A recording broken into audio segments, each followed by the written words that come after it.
parler de bilan à cette époque, je pense qu'on attendra la fin de la transition pour parler d'un bilan global de la transition.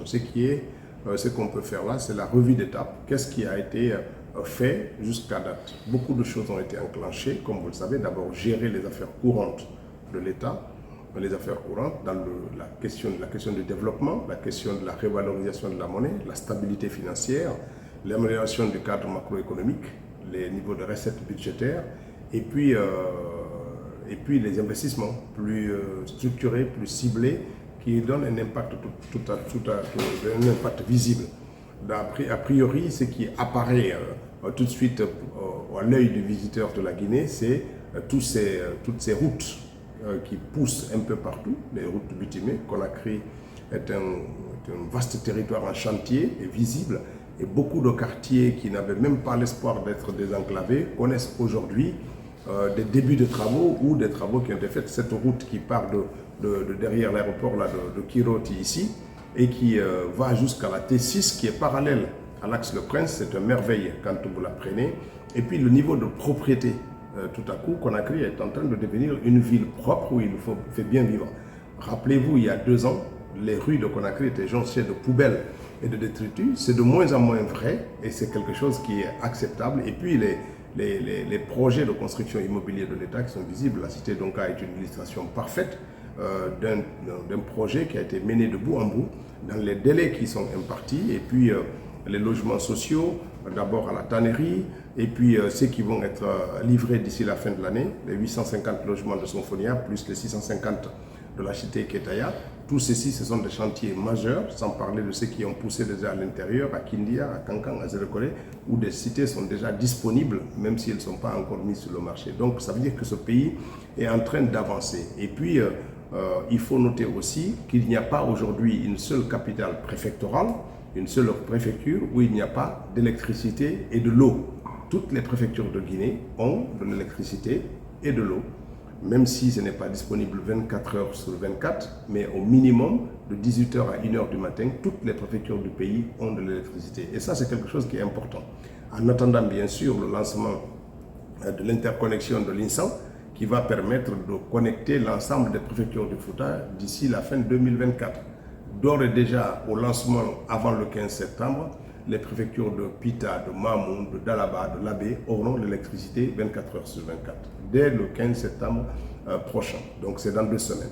Ensuite, les autres préfectures de Lelouma, de Koubia, de Koundara, de Gawal vont être progressivement interconnectées, ainsi que Tougué, Mali, avec le poste qui est d'interconnexion de Mali-Mbérin qui est en travaux actuellement. Donc ça montre que l'objectif d'arriver à un pays totalement connecté à l'électricité avant la fin de la transition, c'est quelque chose qui est absolument tenable, et nous sommes dans le rythme là. La forêt, la grande majorité des préfectures de la forêt est déjà interconnectée et l'électricité y est disponible 24 heures sur 24. Il restera alors la Haute-Guinée. Les travaux sont en cours pour faire en sorte de les arrimer au réseau électrique national. Alors l'eau, c'est aussi l'autre d'arrêt qui est nécessaire. Conakry connaît encore des zones, des poches de non-distribution. Des projets sont en cours, des travaux sont en train d'être effectués pour que Conakry puisse finalement assécher sa soif de l'eau et pour que l'eau soit distribuée dans les domiciles des populations. Et ça, c'est quelque chose qui est aussi dans les tuyaux. Alors évidemment, il y a l'amélioration de la circulation des eaux pluviales avec les canalisations qui sont ouvertes un peu partout, puisqu'il faut prendre ce problème à bras le corps. Et puis récemment, il y a eu l'aménagement du territoire qui a publié un décret, finalement, qui va légaliser les mécanismes de morcellement des parcelles dans notre pays. Et il est annoncé le 5 septembre prochain, le début de délivrance de titres fonciers digitalisés, sécurisés, biométrisés, qui vont être mis à la disposition des populations.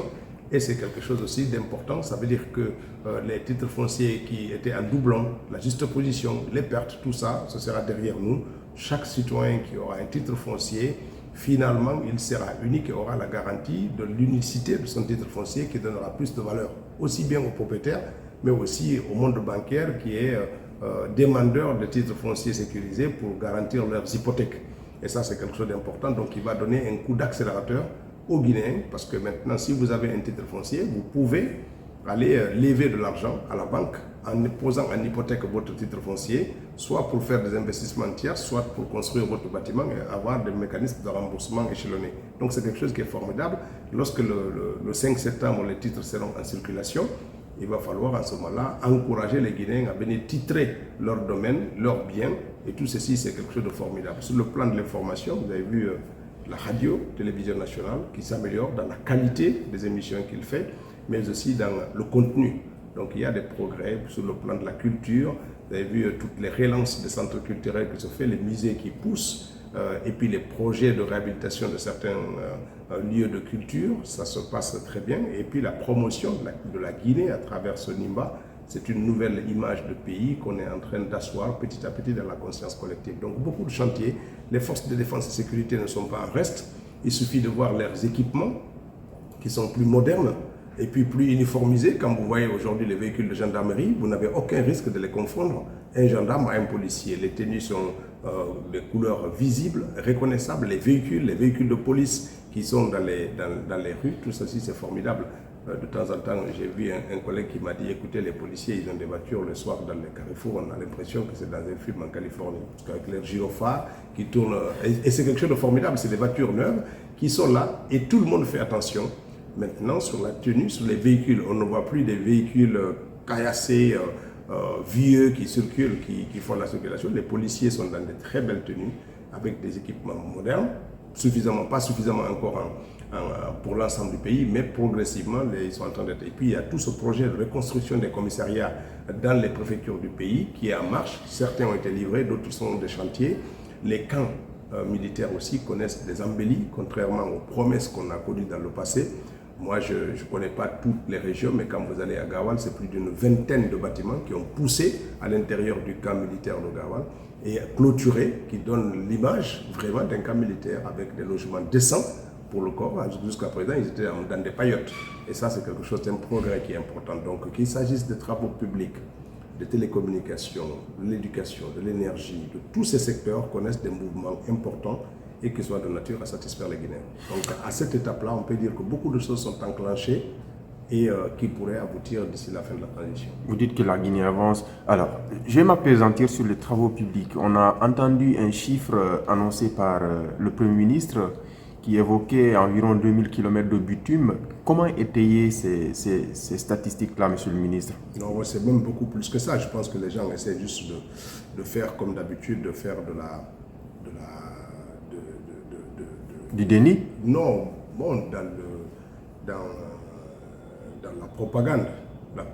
C'est pourquoi? Parce qu'il suffit de voir combien de kilomètres, même à Conakry aujourd'hui, si vous voyez les rues, vous avez près de 1000 km de bitume à Conakry. Rien qu'à Conakry. Rien qu'à Conakry. Et si vous prenez l'axe Kindia-Kouroussa, qui est en train de finir, c'est déjà combien de kilomètres? Vous en avez plus de 400 km, parce que 350 c'est à Mamou, et vous avez encore le mètre pour arriver à Kouroussa. Donc vous avez déjà plus de 500 km. Si vous prenez la route de Forcari à Freetown, qui est bitumée, je pense que 2000 km c'est même sous-estimé le nombre réel de kilomètres bitumés. Il faut voir toutes les rues de certains de ces projets étaient à l'arrêt, point mort, mais il y a d'autres qui étaient quand même en cours, Monsieur le ministre. Tous ces projets étaient, pour beaucoup d'entre eux, budgétisés, payés, mais les travaux non réalisés. Il faut reconnaître cela. Ce n'est pas nous qui avons lancé les appels d'offres et recruté les entreprises, mais nous étions là pour exiger que ces routes soient réalisées. Et c'est réalisé en ce moment-là. Ce n'est pas pour autant qu'on va dire qu'on a initié de A à Z les projets, parce que lancer un projet prend du temps. Mais les projets qu'on a trouvés, on les a accélérés et on a facilité leur mise en œuvre. Ce n'est pas parce qu'ils étaient là. Vous prenez les routes de Conakry, étaient des routes muettes avant notre arrivée. Ça veut dire qu'il n'y avait pas les traits de séparation des voies, il n'y avait pas de traits de passage de piétons, il n'y avait pas de panneaux de signalisation. Et tout ceci, c'est ça. Et puis l'éclairage, je ne parle même pas. Donc il faut reconnaître que ça, c'est des efforts qui ont été faits maintenant. Et ça ne veut pas dire que rien n'avait été initié, mais c'est dans le bilan du président Doumbouya qu'il faut les compter, parce que c'est comme ça. Et donc quand vous voyez la route Conakry, Kindia, Mamou, Kouroussa, toute la voirie était décapée. Il fallait 4 à 5 heures pour aller à Kindia. Aujourd'hui, en 1 heure, 1 heure et demie, vous êtes à Kindia. En 2 heures et demie, vous êtes à Mamou. Et ça, c'est maintenant que c'est possible. Bien sûr, il reste encore le Mamou Labé qui doit être repris à la fin de la saison de pluie pour faciliter la circulation de ce côté-ci. Et ça, c'est quelque chose d'important. D'accord. Alors, vous avez évoqué les réformes engagées dans le domaine des forces de défense et de sécurité, des équipements, des recrutements, ainsi de suite. Mais nous, on a eu à faire quand même ce qu'on appelle dans notre jargon un micro-trottoir. On a interrogé des citoyens. Il y a cette question qui est beaucoup plus revenue, l'insécurité qui continue de battre son plein. Qu'est-ce qui est envisagé, monsieur le ministre, à ce niveau? Bon, l'insécurité, c'est un serpent de mer. Ça ne veut pas dire qu'on peut le régler en un jour, mais est-ce qu'il y a déjà des pays qui ont réglé la question sécuritaire? Oui, mais on constate une recrudescence. Il n'y a pas de recrudescence. Il y a des moments où on a le sentiment qu'il y a une plus grande facilité des criminels ou des délinquants de s'exprimer. Quand les pluies arrivent, la saison des pluies, ils ont l'impression de passer dans l'obscurité, les gens sont moins attentionnés, il y a moins d'éclairage, il y a la pluie qui peut brouiller les bruits de leur marche, donc ils s'activent un peu plus. Mais l'éclairage de la ville de Conakry, par exemple, a facilité complètement la lutte contre ça. Et l'amélioration de la voirie lutte aussi contre cette forme d'insécurité, parce que les voies publiques éclairées permettent de garantir une certaine forme de sécurité dans les villes. Mais cela n'est pas tout à fait vrai sur l'ensemble du pays. Il faut l'améliorer. Il y a des progrès avec des poches d'amélioration qui existent encore. Oui, il y a un aspect qui est extrêmement important, le volet judiciaire qui suscite assez de passion, de débat. On a assisté à l'ouverture du procès sur le massacre du 28 septembre. On aimerait vous entendre là-dessus, monsieur le ministre. Écoutez, moi, dès le début, je me suis réjoui de ça. Pourquoi? Parce que c'est quelque chose d'important. C'était un moment important pour les Guinéens. Pour la première fois, nous faisons face à nos douleurs, à nos souffrances. Et c'est quelque chose d'important. Peu importe l'issue du procès, les Guinéens savent qu'il n'y a pas d'impunité de crime. Et que lorsqu'il y a des dégâts humains importants, il est nécessaire que les victimes aient la parole et que l'État soit avec eux pour les aider à passer les souffrances qu'ils ont fait. Et c'est ce qui est fondamental. Quand on est puissant du moment, on doit aussi dire que demain, on a des comptes à rendre et on s'attend donc à rendre des comptes. Et cela permet de faire une meilleure prise en compte de la responsabilité au moment où on l'exerce.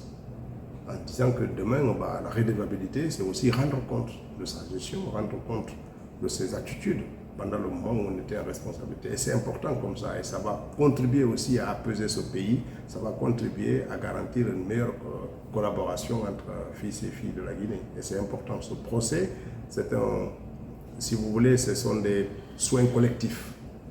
Psychologiquement, cela rassure les victimes, cela rassure les parents des victimes et permet de dire attention à ceux qui gouvernent. Faites attention parce que demain on pourra vous demander des comptes sur les actions que vous faites. Et ça c'est important. Et pour les gouvernants et pour les populations guinéennes. On reproche souvent aux autorités, parlant toujours de la justice, il y a le volet concernant les délits économiques. Aujourd'hui, il y a sinon plusieurs anciens dignitaires qui sont incarcérés. Aujourd'hui, certains disent que c'est la justice des vainqueurs, si vous voulez. On n'arrive pas à étayer fondamentalement ce sur quoi on les reproche. Qu'est-ce que vous avez à dire? Le bilan de la CRIEF, il est un peu mitigé de l'avis de beaucoup. Je pense que c'est trop tôt de juger du bilan. C'est trop tôt de juger du bilan. Les gens sont un peu pressés. On est pressé de jeter l'anathème sur les actions que l'État est en train de faire, la CRIEF. Les gens ne sont pas... Chaque délit a la durée de la prévention qui lui convient. Chaque délit, entre guillemets, ou chaque accusation. Si vous êtes accusé de diffamation, vous ne pouvez pas être en prévention plus de 48 heures. Si vous êtes accusé de crime contre l'humanité, le délai de détention préventive peut aller jusqu'à 10 ans. Ça dépend de comment est-ce que le crime est qualifié par celui qui vous accuse, bien entendu. Ce n'est pas systématiquement juste de dire qu'il y a un abus dans la durée de la prévention. Ce n'est pas ce qui justifie l'abus. Les avocats savent parfaitement comment cela évolue, parce que c'est leur métier. Ce qu'il y a est clairement, déjà le fait que quelqu'un soit accusé et qu'on lui donne l'opportunité de se défendre, c'est déjà important, parce qu'on n'a pas condamné quelqu'un, on les accuse, et on leur donne l'opportunité de se défendre, laisser le tribunal faire son travail. Je pense que c'est après ça qu'on va juger, et c'est mis ainsi pour même notre départ. Que la pression vienne de la rue ou vienne des autorités, cela ne permet pas de garantir une justice plus tranquille et sereine. Justement, parlant de cette pression, on enregistre des manifestations sporadiques, bien que ça n'a pas pris encore une certaine envergure, mais ça témoigne quand même des frustrations de voir ces personnalités-là continuer à être détenues sans être jugées. Est-ce qu'on ne risque pas, cela ne risque pas de crisper davantage la situation? En toute circonstance, il faut raison garder. Laisser la justice, on la juge après, on ne la juge pas a priori. Et c'est très important. Laisser l'action judiciaire se passer, c'est après qu'on peut apprécier sa qualité ou la critiquer. Et c'est très important comme ça. Si on commence à dire et que les populations, non, il est arrêté, il n'a pas été jugé, ça fait 3 mois, 4 mois, 5 ans, il faut le libérer, cela ne permet pas la justice. Regardez, moi je suis l'actualité comme vous, hein, l'actualité française, le même type de procès qui est intenté contre le président. Ça fait 10 ans. Ça fait 10 ans. Entre-temps, il a été incarcéré, libéré, mis en prévention, interdit de voyage. Il y a plein de choses qui se passent dans sa vie. Et ça fait 10 ans que ça dure. Et ce n'est pas encore fini. Et c'est important de dire que le temps judiciaire n'est pas le temps des hommes. Normalement, ce n'est pas le calendrier électoral, ce n'est pas un temps politique. C'est le temps de la justice. Vous pensez que ça a une influence sur l'impatience peut-être de leurs militants? Non, mais tout cela peut avoir été instrumentalisé. Je ne dis pas que les militants sont impatients, mais tout ceci procède aussi de formes de pression qu'on peut amener sur l'appareil judiciaire. C'est pour ça que je dis, le mieux c'est d'attendre la justice, la laisser passer et faciliter. Cela nous donnera des meilleurs arguments pour pouvoir apprécier le travail.